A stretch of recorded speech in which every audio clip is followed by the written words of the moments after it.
गुलाम वंश में जानेंगे कुतुबुद्दीन ऐबक के बारे में। अगर आप पीछे के वीडियो नहीं दिए हैं तो आप उसको जरूर देख लीजिए कि गुलाम वंश में कौन कौन राजा थे और उनका शासन क्रम कितना था। तो सबसे पहले बात करते हैं कुतुबुद्दीन ऐबक।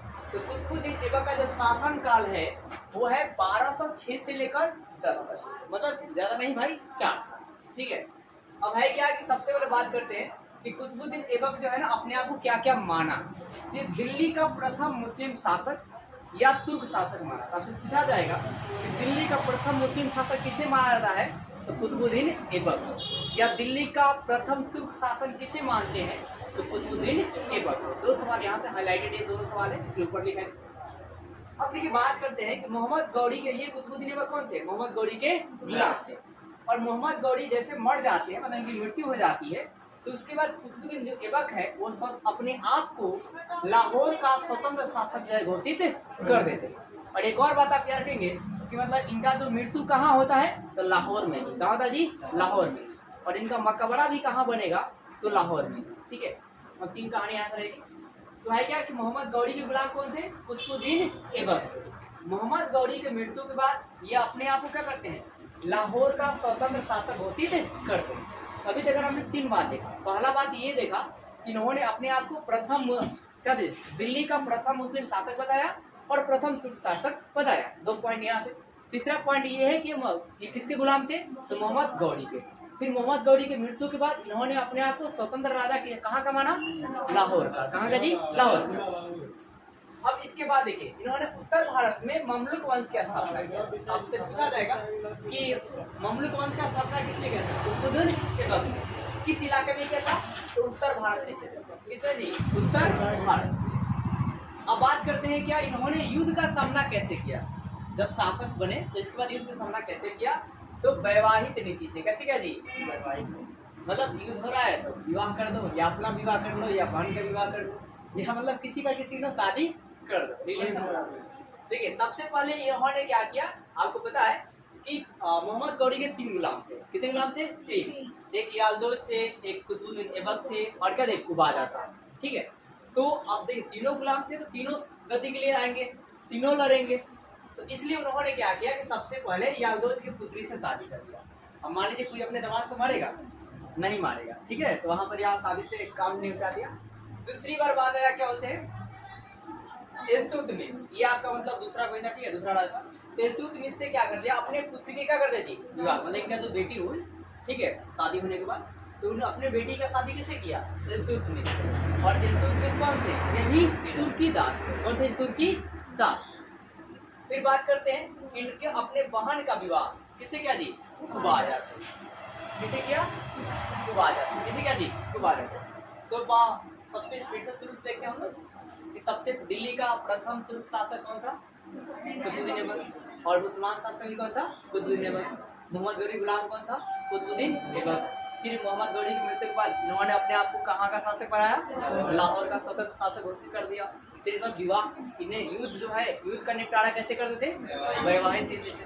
सबसे पहले अपना विवाह किससे किया, यादव के पुत्री से। फिर अपने बहन की शादी किसे की, किसे क्या दी, बहन का कुबाजा से।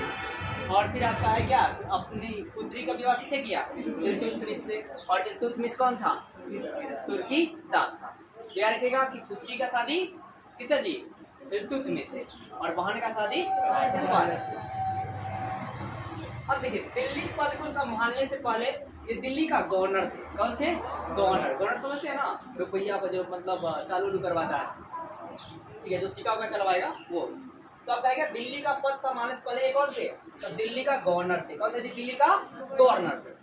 इसके बाद कहते हैं कि इन्होंने सुल्तान की उपाधि धारण नहीं की। पूरा दिल्ली सल्तनत में हर कोई अपने आप को सुल्तान कहेगा, ठीक है, लेकिन इन्होंने अपने आप को क्या दी, दिल्ली में सुल्तान की उपाधि क्या किया, धारण नहीं किया। पूछा देखो कौन सा मुस्लिम शासक था जिसने दिल्ली में सुल्तान की उपाधि धारण नहीं किया था, तो कौन था आपको, कुतुबुद्दीन ऐबक।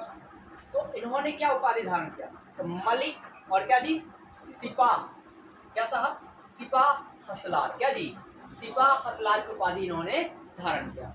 कौन सा उपाधि धारण किया, मलिक और सिपाह हसलार की उपाधि क्या की, धारण की। तो आपसे पूछा जाएगा कि मतलब सुल्तान की उपाधि कौन धारण नहीं किया था, कुतुबुद्दीन ऐबक। तो धारण क्या किया था, मलिक का और क्या जी, सिपाह हसलार का।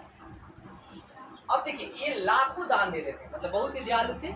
अब लाखों जब दान देते थे इसलिए इनको लाख बख्श कहा गया। क्या कहा गया? लाख बख्श। आपसे पूछा जाएगा दिल्ली सल्तनत का वो कौन सा शासक था जिसे लाख बख्श कहते हैं? कुतुबुद्दीन ऐबक। क्यों कहते हैं? क्योंकि इन्होंने लाखों दान दिए उस जमाने में। फिर क्या इनका पूरा नाम इन्होंने पूरा कुरान याद कर लिया। जो कुरान शरीफ होता है ना, ठीक है, तो कुरान को पूरा याद कर लिया, इसलिए इनको कुरान खान भी कहा गया। मतलब किताब पढ़ लिए इसलिए इनका नाम किताब की रख दिया गया कि कुरान खान। कि कुरान खान किसे कहते हैं? तो कुतुबुद्दीन ऐबक कहा जाता है। तो कुतुबुद्दीन ऐबक के नाम क्या हो गए? लाख बख्श हो गया, कुरान खान हो गया, फिर आप क्या बोलते हैं यहाँ पर मलिक हो गया, और क्या जी सिफात हसलात हो गया। ठीक है, इंसान एक है उससे कई सारे जो है नाम हो रहे हैं, उसका आदि भी नाम नहीं आता है, अन्य नाम है। अब इन्होंने राजधानी क्या बनाई थी? लाहौर। क्या बनाया था? लाहौर बनाया था। फिर हुआ क्या कि देखिए 1210 का टाइम पीरियड था, मैं उल्टा लिख गया, 1210 का समय था और ये लाहौर में चौगोन खेल रहे थे। ठीक है, चौगोन मतलब पोलो खेल रहे थे। ठीक है, घोड़ा पर जो मार किया था चौगोन कर रहे थे। वो खेलते समय क्या हुआ कि घोड़ा से गिर गए, और जब घोड़ा से गिर गए तो इनकी हो गई मृत्यु। कहाँ हो गई भाई साहब? तो लाहौर में। तो मेरे दरगाह जो बनेगा, जो मकबरा बनेगा वो कहाँ बनेगा? लाहौर नहीं बनेगा। आपसे पूछा जाए कुतुबुद्दीन ऐबक ने राजधानी कहाँ बनाया? लाहौर में। स्वतंत्र शासक कहाँ का माना था? लाहौर का। और भाई साहब पोलो कहाँ खेल रहे थे? लाहौर में। और कब खेल रहे थे? 1210। और मृत्यु भी कहाँ हुई? लाहौर में। मकबरा भी कहाँ बना? लाहौर में। और लाहौर का जो लादा क्या बोलते हैं, हाँ, कश्मीर का जो लद्दाख इलाका, एक बात याद रखिएगा, उस पर चीन अपना कब्जा जो है बताता है। ठीक है, और उससे मतलब अगर उसमें इंडिया कुछ बोलता भी, भारत कुछ बोलता है तो बोलता है कि पंसिल समझौता के तहत अंदरूनी मामलों में हस्तक्षेप किए, तो हम इनकी बातों को नहीं मानेंगे। ठीक है, पहले जो मतलब आप ये भी याद रखिए कि मतलब भारत जो है ना चीन की तरफ कैसा रिलेशन है। स्टार्टिंग में भारत ने दोस्ती का हाथ बढ़ाया है, ठीक है, लेकिन 1962 में क्या हुआ? उसने आक्रमण मार दिया। तो जो आपके सरदार वल्लभ भाई पटेल है वो बोलेंगे जवाहरलाल नेहरू से, भाई ये मतलब अच्छा नहीं है, ठीक है, लेकिन नेहरू जी नहीं मानेंगे। नेहरू जी की छवि जो है पूरा भारत में उसी समय से जो है खराब होने। फिर जब अटल बिहारी वाजपेयी आएंगे ना तब थोड़ा चीन को थोड़ा बहुत सबक सिखाएंगे बिजनेस तरफ। और आपने नाम सुना सिल्क रूट के नाम सुने हैं? सिल्क रूट, तो प्राचीन इतिहास में सिल्क रूट के माध्यम से लोग व्यापार करते थे। तो वहाँ पर होता क्या था? सिल्क रूट को ना आपका है क्या कि 1964 से लेकर पूरा ये 2006 तक बंद कर दिया गया था। लेकिन जब ये अटल बिहारी वाजपेयी तो बोला कि समन्वयक भी नहीं आने देंगे, फलना ढिंगना वगैरह, हवाई जहाज से भी, पानी में रास्ता से भी, ठीक है, इसलिए उसने उस रूट को चालू कर दिया 2006 के बाद। अब तक हाँ, अभी तो मोदी जी का पावर है तो और भी आप समझ सकते हैं कि देखिए आपने कुछ दिन में मतलब कुछ देखा होगा रील्स वगैरह कि जो चीन था उसने अपने आप क्या जी पूरा अपना मतलब तिब्बत तो देखिए 1950 में कब्जा हुआ है। तिब्बत में 1950 से पहले आपका ही है, भारत का ही है, ठीक है। 1950 में चीन जो क्या करता है कब्जा कर लेता है और तिब्बती लोग को बहुत ज़्यादा परेशान करता है। वहाँ पर चीनी लोग जो है उसे बसवाना चाह रहा है। यहाँ जो तिब्बत के सबसे प्रसिद्ध जो ऋषि हैं दलाई लामा, वो भारत से शरण मारेंगे और भारत क्या करेगा? मदद करेगा। फिर यहाँ चीन कहेगा कि ये पंसिल समझौता के खिलाफ है। समझौता हुआ है दोनों की, ठीक है, मतलब 5 को नियम का पालन करना है कि एक देश दूसरे देश के मामले में हस्तक्षेप नहीं करेगा, मतलब इसको बोलते हैं अंदरूनी मामलों में हस्तक्षेप। यहाँ से कई कहानियां हैं। अपने टच बात हो। अब इनके दरबार में भाई साहब कौन आता था? तो मिनहाज। कौन थे जी? मिनहाज उस सिराज। कौन थे? मिनहाज उस सिराज। अब ये कौन थे भाई साहब? एक इतिहासकार थे, तो ये किताब लिखे, क्या लिखे थे? तबकात ए नासरी। तो आपसे पूछा जाएगा तबकात ए नासरी कौन लिखे? तो मिनहाज उस सिराज। और मिनहाज उस सिराज ने भी कुतुबुद्दीन ऐबक को क्या दिया? एक उपाधि दिया, और उस उपाधि का क्या था जी? हातिम देती। क्या जी? हातिम देती। अब है क्या बात करते हैं, दरबार में एक और थे इतिहासकार, कौन थे? हसन निजामी। कौन थे? हसन निजामी। और इन्होंने भी किताब लिखा ताज उल नासिर। क्या नाम लिखा जी? ताज उल नासिर। तो आपसे तो पहले ये पूछा जाएगा कि मिनहाज उस सिराज किसके दरबार में थे? तो कुतुबुद्दीन ऐबक के दरबार में थे। फिर हसन निजामी भी किसके दरबार में थे? तो कुतुबुद्दीन ऐबक के दरबार में थे। फिर बात करते हैं कि निजामी ने कौन सी किताब लिखा? ताज उल नासिर। और मिनहाज उस सिराज किसने कौन सा लिखा? तबकात ए नासिर। उपाधि क्या दिया? हातिम देती। क्या उपाधि दिया था जी? हातिम देती। अब देखिए क्या अजमेर विजय के बाद, मतलब अजमेर में मतलब जीतने के बाद, ठीक है, उन्होंने 2.5 दिन का मकबरा या 2.5 दिन का झोपड़ा। सबसे पहले सवाल यहाँ बहुत सारे सवाल है कि 2.5 दिन का झोपड़ा किसने बनवाया, तो कुतुबुद्दीन ऐबक ने बनाया था। अब कब बनाया था, तो 1996 में गद्दी से बैठने पर पहले ही, मतलब जब विजय अभियान चला रहे थे ना उसी समय। तो इन्होंने आपका है कि 2.5 दिन का झोपड़ा जो बनाया था 1196 में। कब बनाया था जी, 1196 में। अब फिर है क्या कि यहाँ पर ढाई झोपड़ा जो बनाया था वो क्या बनाया था जी, मस्जिद। क्या बनाया था जी, मस्जिद। और ऐसा माना जाता है कि यहाँ पर पहले आपका है क्या कि संस्कृत विद्यालय था, उसको तोड़ दिया गया और उस विद्यालय को तोड़कर 2.5 दिन का मकबरा या मस्जिद बनाया गया। 2.5 दिन का झोपड़ा नाम का मस्जिद बनवाया, ठीक है। हाँ ठीक है, उसका नाम रखा गया मस्जिद का। क्या नाम रखा गया, 2.5 दिन का झोपड़ा तोड़ दिया या मकबरा। तो 2.5 दिन का झोपड़ा या मकबरा या मस्जिद किसने बनाया था जी, कुतुबुद्दीन ऐबक। कहाँ बनाया था भाई, अजमेर में। कहाँ जी, अजमेर में। किस स्थल को तुर्क बनाया था, तो संस्कृत विद्यालय को तुर्क बनाया था, ऐसा माना था। अब देखिए दिल्ली में इन्होंने क्या किया, कुतुबुल मस्जिद बनाया। कब भाई, 1206 में। फिर आपका है क्या, ये कुतुबुल मस्जिद जो है ये किसका अच्छा उदाहरण है, तो इंडो इस्लामी कला का सबसे बेहतर उदाहरण है, ठीक है। पूछा जाए इंडो इस्लामिक, इंडो क्या जी, इस्लामी कला का सबसे बढ़िया उदाहरण क्या है, तो कुतुबुल क्या जी, मस्जिद है। ये कहाँ है, दिल्ली में है। फिर बात करते हैं कि इसके गुरु कौन थे, तो इनके गुरु थे बख्तियार काकी। कौन थे, बख्तियार काकी। ये गुरु है, तो अपने गुरु की याद में इन्होंने कुतुब मीनार बनाया। क्या बना जी, कुतुब मीनार। ये अफगानिस्तान के मीनार से प्रेरित होकर इन्होंने बनाया, ठीक है।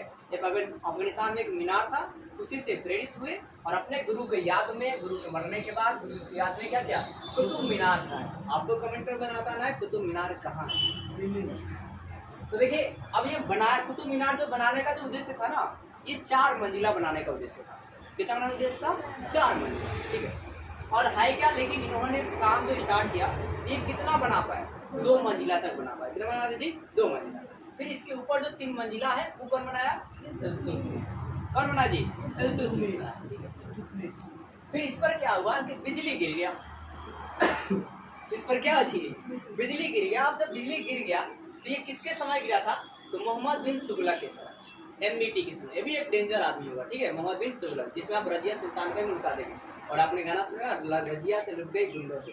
और वास्तव में कहानी आप सुनेंगे ऐसा ही है, मतलब वो क्या करेगी, अपने किसी दास से प्रेम करेगी और दास से प्रेम करने के बाद उससे मतलब शादी वगैरह कर लेगी, ठीक है। और शादी होने के बाद लेकिन फिर जब युद्ध होगा तो वहाँ पर जब उसका वो जो प्रेमी मारा जाएगा तो फिर वो क्या बोलते हैं, जो मतलब वो पूछेगा मेरी होंगी या आप भी मरेंगे, तो उसकी बन जाएगी। और फिर जैसे वो से आएंगे तो बहुत सारे वो डाकू जो नहीं जब होते हैं, समुद्री डाकू, वो बीच में ही घेर लेंगे और दोनों की कहानी स्वाहा करेंगे। वही मतलब गुंडों से पिटी गई। तो देखिए यहाँ पर है क्या, कुतुब मीनार जो है ना, ये कितना था, 4 मंजिला बनाना था, लेकिन ये इन्होंने कितना बनाया, कुतुब 2 मंजिला। 3 मंजिला काम पूरा कौन कराया, फिर बाद में क्या हुआ, MBT के समय में, मतलब मोहम्मद बिन तुगलक के समय में क्या होता है भाई साहब, बिजली गिर जाता है, तो फिर से इसका पूरा निर्माण करा देगा 4 मंजिला तक। ये कौन कराया, फिरोज शाह तुगलक। कौन कराया जी, फिरोज शाह क्या जी, फिरोज शाह तुगलक। अब देखिए कुतुब मीनार के कंपटीशन, प्रतिद्वंदी का मतलब होता है कंपटीशन, ठीक है। कंपटीशन मतलब समझ ना, जैसे आपको पॉलिटिकल में ज्यादा वर्ड मिलेगा आपको प्रतिद्वंद। जैसे कि भारत में एक कैसा शासन है, प्रतिद्वंद्वात्मक शासन या कहते हैं ऐसे रहेगा, प्रतिद्वंद्वात्मक शासन। और कैसा शासन चलता है, तो मिश्रित शासन चलता है, मतलब पूंजीवाद और क्या होते हैं, समाजवाद। दोनों में से जो अच्छी बात है उस अच्छी बातों को लिया गया है। कभी आप पॉलिटिकल पढ़ेंगे तो उसमें और ज़्यादा इंटरेस्ट आएगा, पूरा पॉलिटिकल इंटरेस्ट आएगा। अब ये कुतुब मीनार जो है कंपटीशन में बनाया था क्या जी, अलाउद्दीन खिलजी ने। इन्होंने क्या कौन सा मीनार बनाया था, अलाई मीनार। अपने नाम पर क्या है जी, अलाई मीनार। तब पूछा जाएगा कुतुब मीनार के कंपटीशन में कौन सा मीनार बनाया जा रहा था, तो अलाई मीनार। कौन बनवाना चाह रहे थे, अलाउद्दीन खिलजी बनाना चाह रहे थे, ठीक है, ये बनवाना चाह रहे थे। लेकिन इनके इंजीनियरों ने क्या किया, गलती कर दिया। अब जब गलती कर दिया तो ये पूरा अच्छा से नहीं बन रहा है। यही किसे कहा जाता है, आम के काम नहीं करवाना चाहिए, नहीं तो दिक्कत हो ही जाएगी, समझ गए। क्योंकि अगर आप मतलब आम के काम करते तो वहाँ पर आपको दिक्कत हो सकता है। हाँ वही देखा समझे, मतलब अपना काम थोड़ा सा बातों को समझ लीजिए और क्या बोलते हैं आप आगे निकलिए, सही का तभी जल्दी निकलिएगा।